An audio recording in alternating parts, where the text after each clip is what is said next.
E toda quarta-feira nós temos o tradicional comentário de Nelson Egon Geiger. Bom dia, doutor Nelson. Bom dia, doutor Eduardo. Bom dia a todas as pessoas que estão ligadas no nosso grande portal.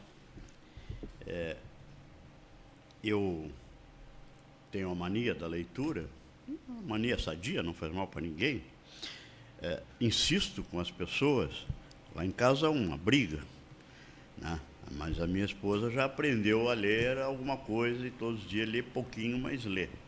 Eu gosto de ler, na realidade, não só romances, não só livros de alguma coisa de desenvolvimento, de ciência, mas, acima de tudo, os de história.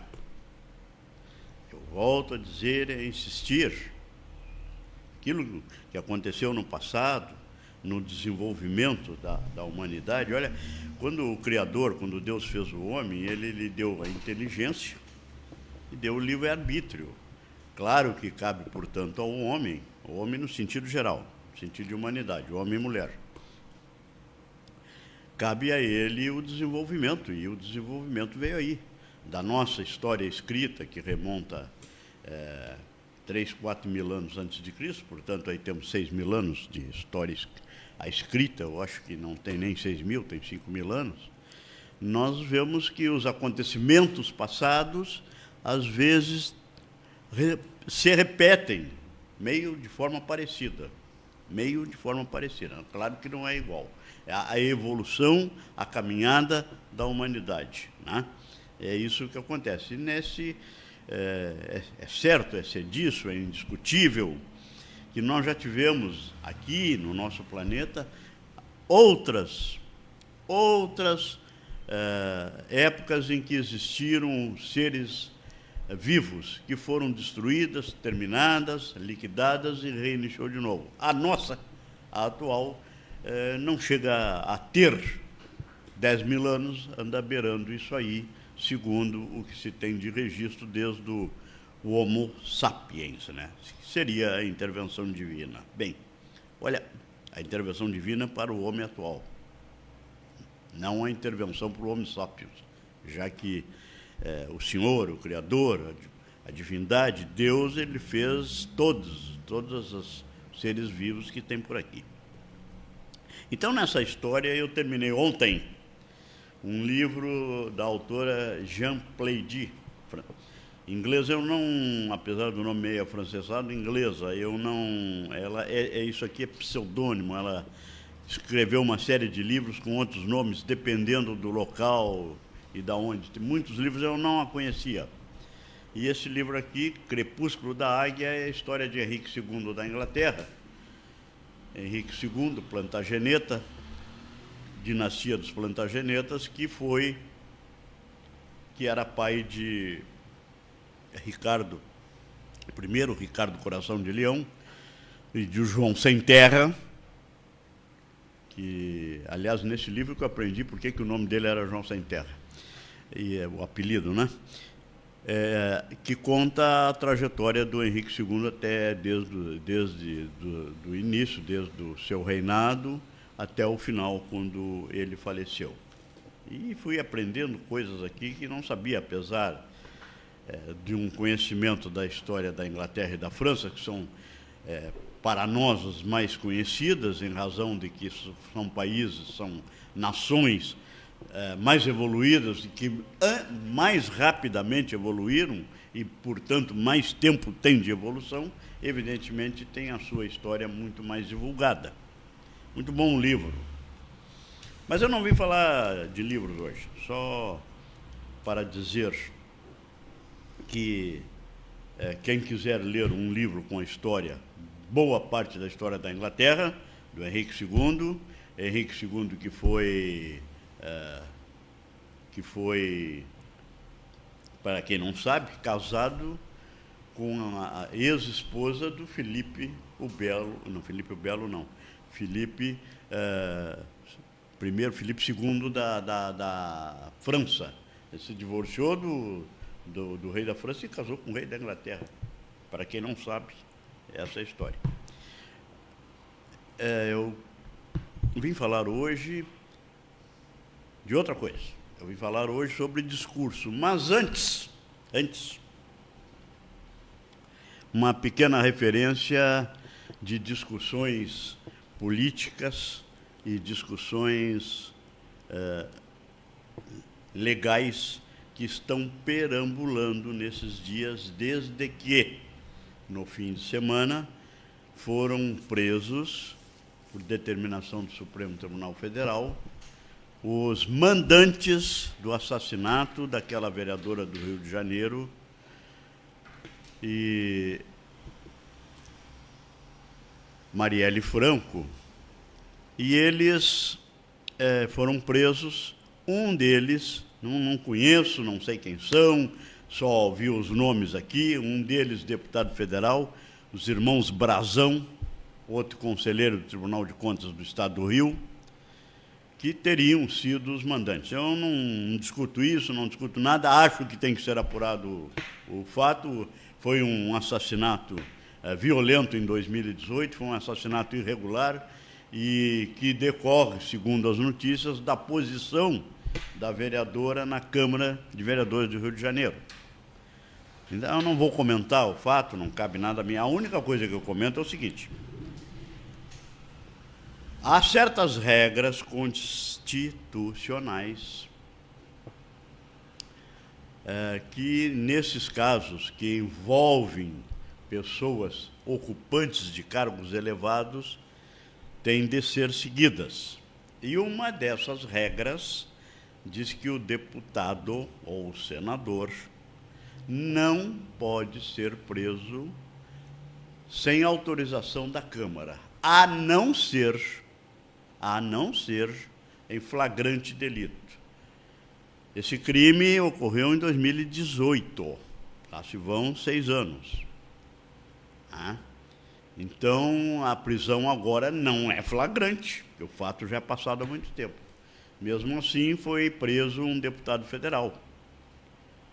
Eu, na minha visão, no meu entendimento, não poderia ser preso sem autorização da Câmara antes, mas foi preso antes para a Câmara agora examinar se vai manter a prisão ou soltar.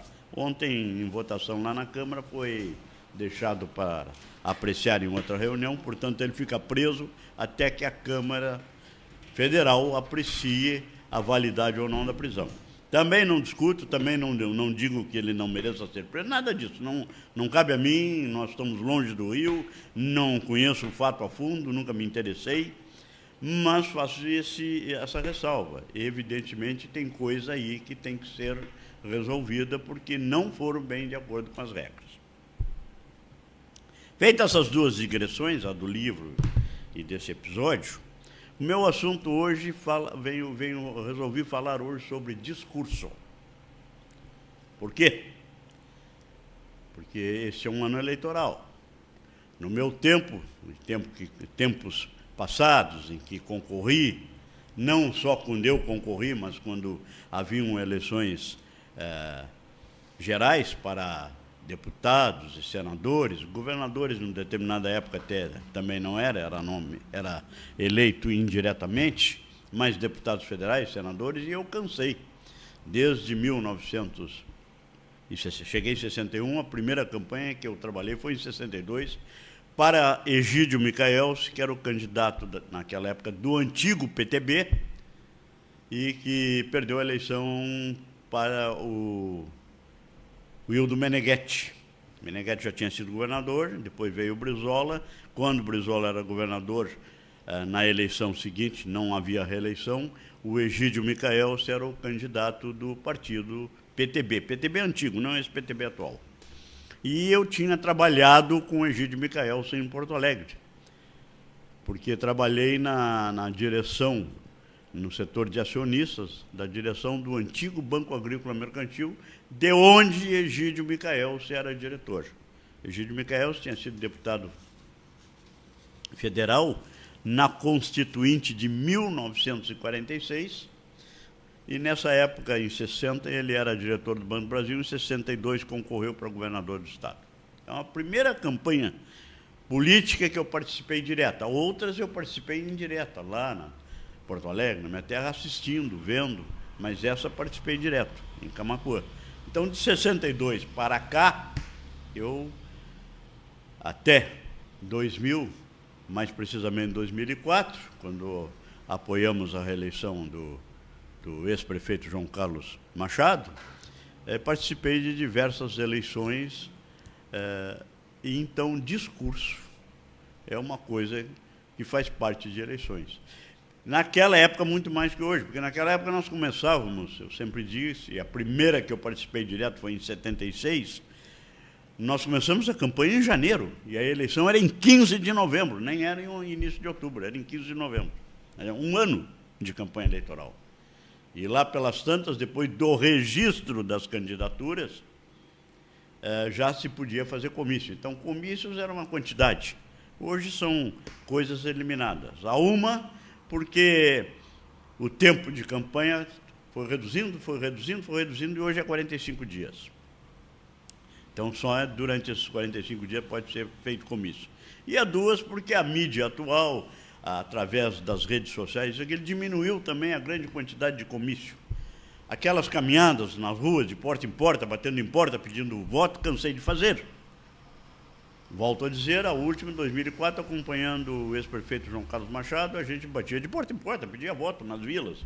Isso também são coisas hoje eliminadas por causa do tempo exíguo de campanha e porque hoje a campanha política se faz muito mais através da mídia do que de discurso. Naquela época, também havia a mídia de radiodifusão, que em determinado tempo, inclusive, era proibido fazer o candidato direto se manifestar, apenas eram lidos os currículos dos candidatos. Depois foi ampliando, aí o candidato podia se manifestar, ir para o microfone, falar e expor as suas ideias. Entendeu? Na televisão também, que aqui não tinha, evidentemente, direto, também podiam os candidatos, e depois começaram a falar. Hoje essas coisas estão reduzidas, televisão mais para debates e para botar slogans de propaganda, propagandas entre tempos de televisão, outras coisas mais, mas tudo reduzido. Então, o discurso era algo muito importante. E o discurso não só, na verdade, estou falando de discurso em termos geral, não só para fins eleitorais. E hoje se vê muito também na mídia, eu tenho visto seguido, pessoas propondo ensinar e fazer cursos para que a pessoa que for frequentar esses cursos aprenda a falar em público. Falar em público não é uma coisa muito fácil. Eu já vi gente muito inteligente, muito culta, que na hora de chegar na frente do público não consegue falar. Eu fui obrigado a falar em público até em razão de júris. Fiz muitos júris. Na verdade, eu fiz 101. 3 em São Lourenço, 2 em Tapes, 1 em Pelotas, 1 em Porto Alegre, os outros 90 e poucos aqui em Camaquã.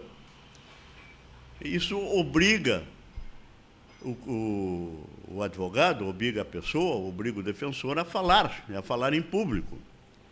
Ruim quando um advogado, e um advogado famoso de Porto Alegre, naquela época, não vou dar o nome, evidentemente, veio fazer um júri aqui, no qual eu participei também como advogado de um dos outros acusados, e ele ficou em pé na tribuna com um livro na mão, falando baixinho.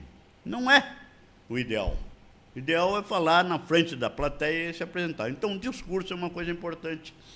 E a matéria, o assunto eu trouxe hoje porque ontem houve uma reunião do MDB, do meu partido, na verdade da ala feminina, da ala das mulheres no partido, e essa reunião de congraçamento, evidentemente, já tratou das eleições que terão esse ano. Então, teremos eleições esse ano. É importante que a pessoa, que o homem, que a mulher, saiba falar, que o candidato saiba falar em público. Grandes oradores no mundo inteiro, um dos maiores de todos os tempos, morreu em fevereiro de 2018, Billy Graham. Billy Graham foi um dos maiores pregadores evangélicos de todos os tempos. Eu tive a oportunidade de assisti-lo há mais de 30 anos, acredito, ou 20, pelo menos mais de 20, no Gigantinho, em Porto Alegre, uma única vez, norte-americano, mas ele foi assessor de diversos ex-presidentes dos Estados Unidos. Acredito que o último tenha sido do Barack Obama. E era um grande orador, um grande tribuno. Martin Luther King Jr. Martin Luther King Jr., que todo mundo só fala Martin Luther King, mas na verdade se refere ao Júnior, ao filho, que também foi um grande orador, lutador para acabar com o racismo nos Estados Unidos, com a separação entre brancos e pretos.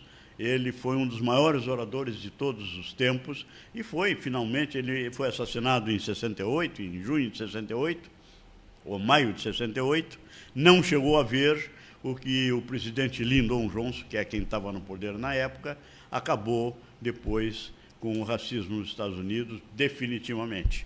Foi um dos grandes articuladores para que isso acabasse. Nos Estados Unidos o racismo acabou depois que o Brasil. Nós acabamos muito antes aqui. E vou dizer, para encerrar, doutor Eduardo, uma pessoa que eu admirei muito fazendo discurso e me mirei nele para aprender a falar em público. Nestor Ioste. Doutor Nestor Ioste, que era presidente do Banco do Brasil, eu tive a oportunidade de assisti-lo umas 4, 5 vezes na vida. Uma das quais na Associação Atlética Banco do Brasil, aqui em Camaquã, quando, acredito, da inauguração da associação, eu acho que nem era isso, eu acho que era da Festa do Arroz, em 1970. Ele era presidente do Banco do Brasil, esteve presente. Ele, quando iniciava a falar, ele começava a falar baixinho num discurso, e ia levantando a voz. Porque é preciso que o orador, aquele que discurse, saiba o momento exato em que a voz deve ser mais forte, mais fraca, que deve segurar a plateia através da imposição da sua voz, mas o mais importante é segurar a plateia através de que a plateia se concentre no discurso, ouvindo como ele fala, só elevando a voz no momento certo e falando de uma altura de voz que não seja aquela que acabe sendo aos gritos. Às vezes a gente vê pessoas que fazem discursos, que falam, mas não sabem fazer essa diferença entre a elevação da voz do tom do discurso. Dr. Nestor Ioste era um exímio orador.